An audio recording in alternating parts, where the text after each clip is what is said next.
Sir finally SummerSlam में the original tribal chief Roman Reigns ने अपना रिटर्न कर ही लिया। और देखो भाई कैसा टाइम आ गया, ऐसा टाइम आ गया जब रोमन रेंस को खुद अपनी टी शर्ट पे OTC लिखवाना पड़ रहा है। मैं तो कहता हूँ जरूरत ही क्या इस चीज की। कौन है इस पूरी दुनिया में जिसको ट्राइबल चीफ सोलो सिकोआ लग रहा है? हम सबको पता है ओरिजिनल ट्राइबल चीफ कौन है, original head of the table कौन है। अगर मानते तो रोमन रेंस को एक्नॉलेज जरूर करना कमेंट सेक्शन में, लिटरली मैं देखना चाहता हूँ। अब देखो जैसा हमने सोचा था एग्जैक्ट वैसा रिटर्न तो हमें देखने को नहीं मिला। काफी सारे चेंजेस थे। हमें लगा था कि शायद जिमी ऊसो का रिटर्न हो सकता है, हमें ये भी लगा था कि शायद पॉल हेमन वापस आएंगे, वो इंट्रोड्यूस करेंगे रोमन रेंस को। वी थॉट कि रोमन रेंस आएंगे तो बस एक डिस्ट्रैक्शन कॉज करेंगे सोलो सिकोआ के लिए, ना कि अटैक करेंगे सोलो पे। वैसा भी नहीं हुआ, ना जिमी आए ना पॉल हेमन आए, और रोमन रेंस ने अटैक किया बकायदा सोलो सिकोआ के ऊपर। सुपरमैन पंच भी हिट किया, स्पीयर भी मारा। अब सीधी बात है, हमने ये क्यों सोचा था? हमने ये इसलिए सोचा था क्योंकि वी थॉट कि WWE शायद फर्दर किसी इवेंट में रोमन रेंस का मैच कोडी रोड्स के अगेंस्ट करवा सकती for the undisputed WWE championship, एक रीमैच के तौर पे। तो अगर WWE को वो मैच करवाना है तो WWE ऐसा क्यों दिखाएगी कि रोमन रेंस ने इंटेंशनली कोडी रोड्स की हेल्प की जीतने में? बट वो सारे डाउट्स WWE ने क्लियर कर दिए जब उन्होंने सोलो पर अटैक किया। मैं उसी टाइम समझ गया था कि रोमन रेंस का हील वर्जन अब खत्म हो चुका है। रोमन रेंस ने अपना रिटर्न एज अ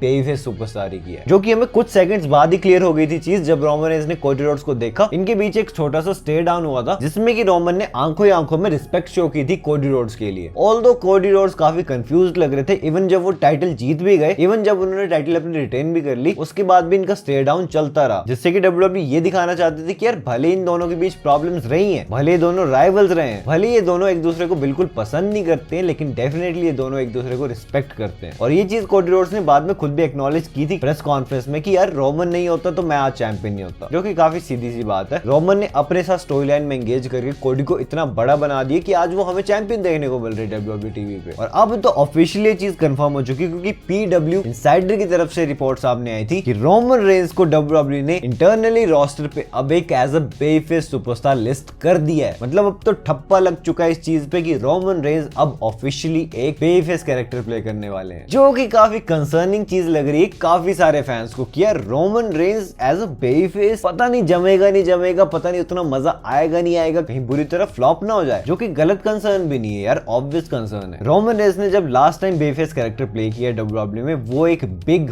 फेलियर था। याद ही होगा आपको, पावर हाउस से लेके बिग डॉग तक WWE ने जितना भी ट्राई किया रोमन रेंस को बेफेस कैरेक्टर देने का, बेफेस सुपरस्टार बनाने का, हमेशा वो चीज फ्लॉप हुई है। थोड़ी सिंपैथी डेफिनेटली रोमन के पास आई थी, सिर्फ सिंपैथी के तौर पे WWE फैंस ने रोमन रेंस को बू करना बंद कर दिया था, क्योंकि उन्हें ल्यूकीमिया हो गया, अपनी टाइटल उन्हें रिलिंक्विश करनी पड़ी। उसके बाद जब वो वापस आए तो उतनी बूज नहीं फेस करनी पड़ती थी उन्हें, लेकिन फिर भी रोमन रेंस का बेफेस कैरेक्टर लोगों को उतना जम नहीं रहा था। तो ऑल एंड ऑल देखा जाए तो हमने जितना भी रन देखा है रोमन रेंस का, जिसमें कि वो एक गुड गाय बन के रहे हैं, वो कभी नहीं चला। तभी तो फैंस सोच रहे हैं कि यार अब चलेगा या नहीं चलेगा, कहीं ये भी फ्लॉप ना हो जाए ना। मैंने आप में से ही काफी सारे लोगों के कमेंट्स देखे जो कि कह रहे थे कि रोमन रेंस को एक pure good guy character play नहीं करना चाहिए, अब उन्हें ग्रे कैरेक्टर प्ले करना चाहिए, जिसका मतलब बहुत ही सिंपल सा होता है, जो सुपरस्टार ना एक हील होता है ना एक फेस होता है, मतलब जो एक विलन भी नहीं होता, जो एक हीरो भी नहीं होता, वो एक डुअल पर्सनैलिटी कैरी करता है। इसका बेस्ट एग्जांपल मैं आपको दे सकता हूँ, ब्रॉक लेसनर। ब्रॉक लेसनर कभी पसंद आने लग जाते हैं, वो बेफेस भी बन जाते हैं, कभी कभी वो हील की तरह भी एक्ट करते हैं। तो ये जो डाइवर्सिटी है, ये अगर हमें रोमन के कैरेक्टर में भी करेंटली देखने को मिल जाए, तब काफी हाई चांसेस है कि भाई रोमन आगे भी वैसे ही चलते रहेंगे जैसे कि वो अभी तक चले थे। बट इस बात का अब कोई फायदा बचा नहीं, क्योंकि जैसे कि मैंने आपको बता दिया, WWE इंटरनली उन्हें रोस्टर पे एज अ बेफेस अब लॉक कर दिया है। आई नो आपके मन में ये चीज तो होगी कि रोमन रेंस का हील कैरेक्टर, उनका ये हील पर्सोना इतना ज्यादा अमेजिंग रहा, इतना ज्यादा ग्रेट रहा, इतना ज्यादा अमेजिंग रहा पिछले पूरे 4 सालों में, तो जरूरत क्या है उन्हें फेस टर्न करने की? अगर वो अभी भी हील रहते तो डेफिनेटली फैंस अभी भी उन्हें एज अ हील पसंद ही करेंगे, जिसमें ऑब्वियसली कोई डाउट नहीं है। मैं भी मानता हूँ कि ये चीज होगी। रोमन अब इतना बड़ा नाम बन चुका है कि उन्हें एक्नॉलेजमेंट के लिए ज्यादा चीजों की जरूरत नहीं पड़ती, बट उनका अब फेस टर्न करना क्यों जरूरी था वो मैं आपको बताता हूँ, क्योंकि इस बार ये चीज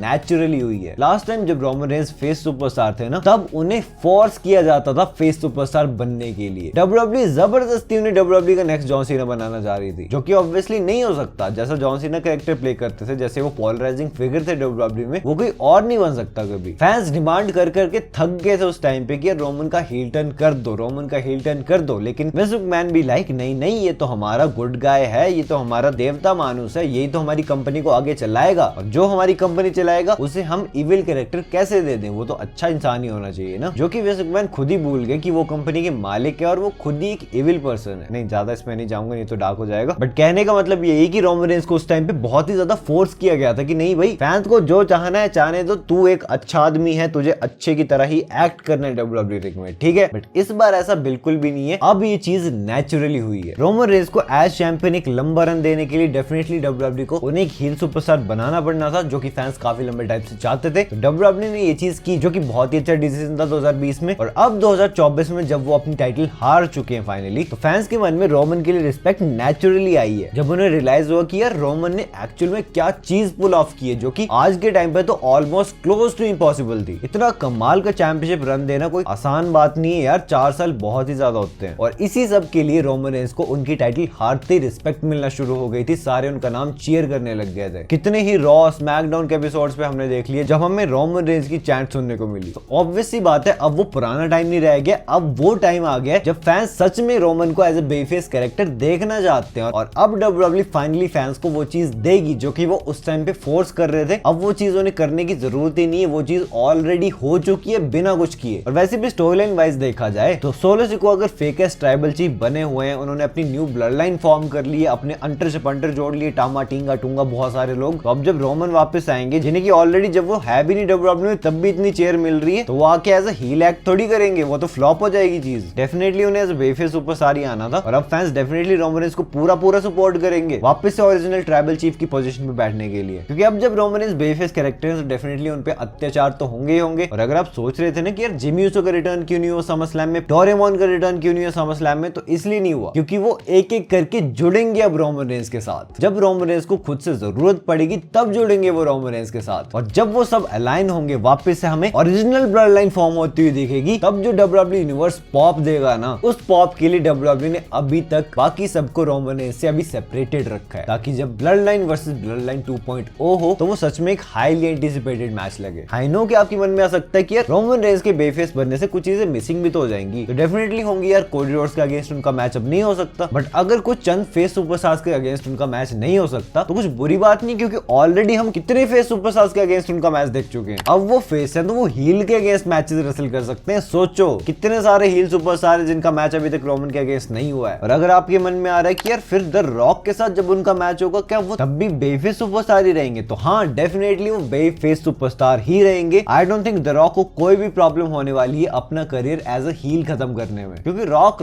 है भाई, उनके बारे में मुझे पता, आपको कुछ बताने की जरूरत नहीं है। वो द पीपल चैंप बन के रहे या वो द फाइनल बॉस बन के रहे हैं, वो द रॉक ही। बहुत ही सिंपल बात बोली, लेकिन जिसको क्लिक हो गई वो समझ गया होगा कि मैं क्या बोलना चाह रहा हूँ। So that is it. I hope आपको सारी कंफ्यूजन, डाउट्स, कंसर्न्स क्लियर हो गए होंगे जो भी रोमन रेंस के रिलेटेड आपके मन में आ रहे थे। फिर भी अगर कुछ रह गया तो मुझे कमेंट सेक्शन पूछ लेना, मैं आपका रिप्लाई कर दूंगा जरूर, या डेडिकेटेड वीडियो बना दूंगा उस पे। बाकी अब WWE के next event bash in Berlin होने वाला है भाई, लेकिन कब वो जानना है तो यार ये रही वीडियो आपके सामने, से जल्दी क्लिक करो और देख लो। एंड मैं मिलता हूं आपसे अपनी नेक्स्ट वीडियो में एक बहुत ही इंटरेस्टिंग टॉपिक के साथ। So until that time, this is जय साइनिंग आउट।